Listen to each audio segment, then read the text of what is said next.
Bismillahirrahmanirrahim. Assalamualaikum warahmatullahi wabarakatuh. Alhamdulillah. Perkenalkan, nama saya Doni Setiawan dari tingkat 4A dengan NIREM 04.17.0911. Pada kesempatan kali ini, saya akan mempresentasikan hasil praktikum saya tentang pengolahan tanah lahan sawah di kelompok tani mandiri Desa Tangsiduren, Kecamatan Kabawetan, Kabupaten Kepahyang.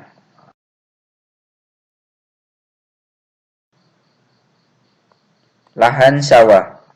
Lahan sawah adalah lahan pertanian yang berpetak-petak dan dibatasi oleh pematang atau galengan, saluran untuk menahan atau menyalurkan air yang biasanya ditanami padi sawah tanpa memandang dari mana diperoleh atau status lahan tersebut, menurut BPS tahun 2020.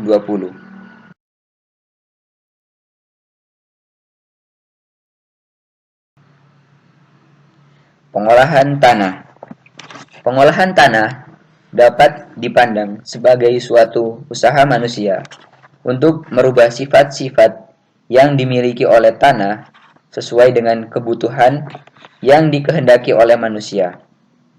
Di dalam usaha pertanian, pengolahan tanah dilakukan dengan tujuan untuk menciptakan kondisi fisik, kimia, dan biologis tanah yang lebih baik sampai kedalaman tertentu agar sesuai untuk pertumbuhan tanaman, menurut Rizaldi tahun 2006.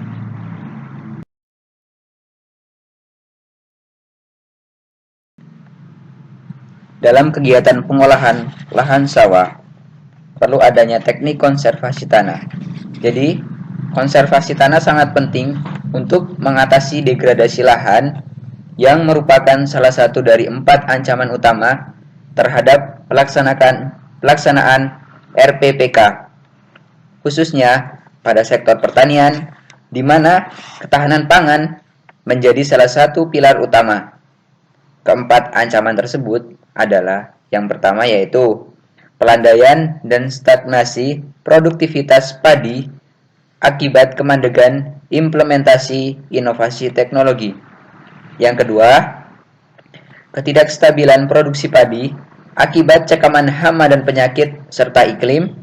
Yang ketiga, degradasi sumber daya pertanian, terutama lahan dan air, serta adanya konversi lahan pertanian, menurut Abdul Rahman Adimiharja tahun 2008.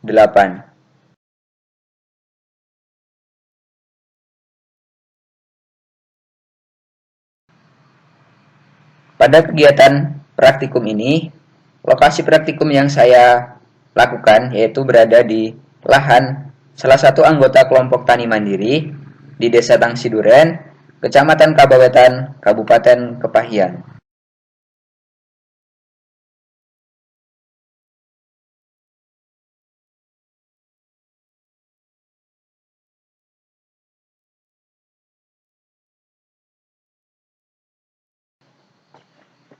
Adapun kebutuhan alat dan bahan yang digunakan dalam praktikum pengolahan tanah ini, yang pertama yaitu ada cangkul, yang kedua ada laptop, handphone, dan juga alat tulis, yang ketiga ada hand tractor itu sendiri, dan juga yang keempat ada mesin pemotong rumput.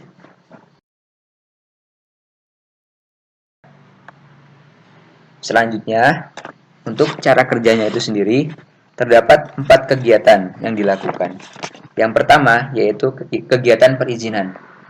Kegiatan perizinan dilakukan di rumah salah satu anggota kelompok tani mandiri yang merupakan pemilik lahan praktikum yang akan dijadikan lokasi praktikum. Lalu yang kedua yaitu kegiatan praktik pengolahan. Untuk praktik pengolahan dilakukan sesuai dengan langkah-langkah yang dilakukan oleh petani sekitar, mulai dari pembersihan sampai dengan kegiatan pengolahan itu sendiri. Lalu yang ketiga yaitu kegiatan wawancara dan pengumpulan data. Untuk wawancara itu sama halnya dengan perizinan dilakukan di rumah anggota kelompok tani mandiri untuk mencari data tentang kebutuhan biaya dan juga kegiatan apa saja yang dilakukan untuk pengolahan tanah. Lalu yang keempat yaitu ada perhitungan biaya. Untuk perhitungan biaya dilakukan dengan menghitung kebutuhan biaya selama satu musim tanam.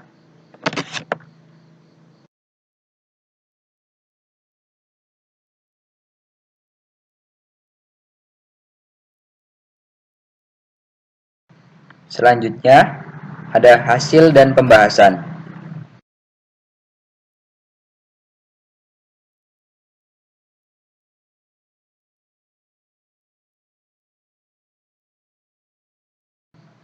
Untuk hasil dan pembahasan yang pertama yaitu ada kegiatan pengolahan tanah. Dalam kegiatan pengolahan tanah, hal yang pertama yang dilakukan yaitu kegiatan pembersihan lahan dan juga penggenangan. Untuk pembersihan lahan dilakukan dengan membersihkan lahan dari sisa tanaman padi dan juga gulma yang ada di sekitar petakan sawah ataupun di sekitaran galengan. Untuk penggenangan dilakukan selama 2-3 hari guna memberantas ataupun mencegah penyebaran dari penggerek batang yang masih menempel pada batang ataupun sisa tanaman padi. Selanjutnya, perbaikan pematang. Perbaikan pematang dilakukan dengan menambahkan lumpur pada tanah sawah menggunakan cangkul hingga galengan dalam keadaan yang baik. Lalu yang ketiga yaitu pembajakan pertama. Untuk pembajakan pertama dilakukan dengan menggunakan hand traktor singkal, yaitu dengan membalik tanah hingga tanah terbalik, hingga tanah menjadi terbalik dan juga gembur. Lalu yang keempat ada pembajakan kedua. Untuk pembajakan kedua dilakukan dengan hand traktor garu dengan menggarunya sampai tanah terpecah ataupun menjadi gembur dan juga larut ke dalam genangan air pada lahan sawah. Di dalam kegiatan pengolahan tanah perlu adanya kaidah konservasi guna mengatasi ancaman-ancaman yang seperti dijelaskan di awal. Untuk kaidah konservasi yang dilakukan di kelompok tani mandiri ini, terutama pada lahan-lahan yang mempunyai kelerengan antara 15 sampai dengan 30%, itu menggunakan kaidah konservasi berupa pembuatan teras bangku.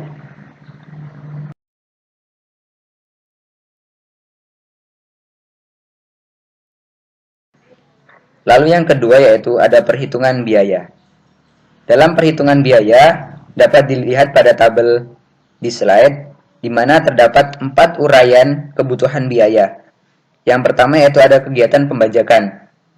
Kegiatan pembajakan dilakukan selama 1 hari dengan satuan harga biaya penyewaan selama sehari dengan tenaga kerja dan juga jasa traktornya itu sebesar Rp300.000.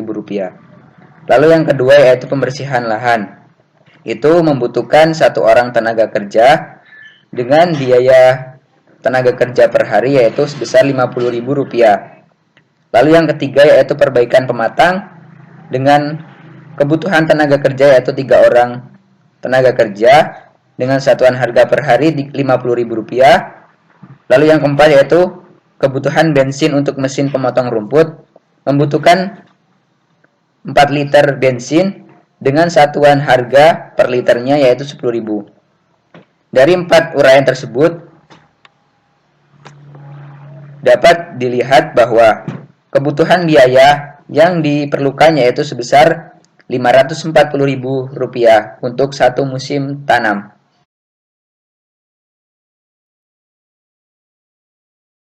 Adapun dokumentasi kegiatan dapat dilihat pada slide, itu mulai dari perizinan sampai dengan kegiatan pengolahan tanah itu sendiri.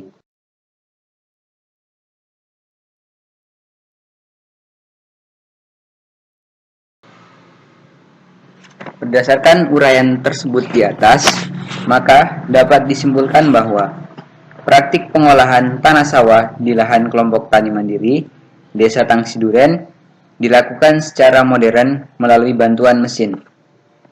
Praktik pengolahan tanah juga menggunakan kaidah konservasi pada kondisi lahan yang sedikit berlereng dengan kemiringan lahan 10 sampai dengan 30%, menggunakan jenis konservasi pembuatan teras bangku.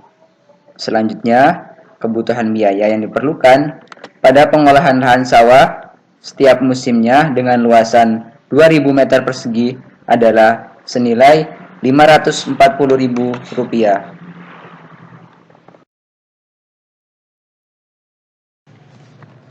Demikianlah hasil presentasi dari saya. Lebih dan kurangnya saya mohon maaf. Kepada Allah saya mohon ampun. Billahi taufiq wal hidayah. Wassalamualaikum warahmatullahi wabarakatuh.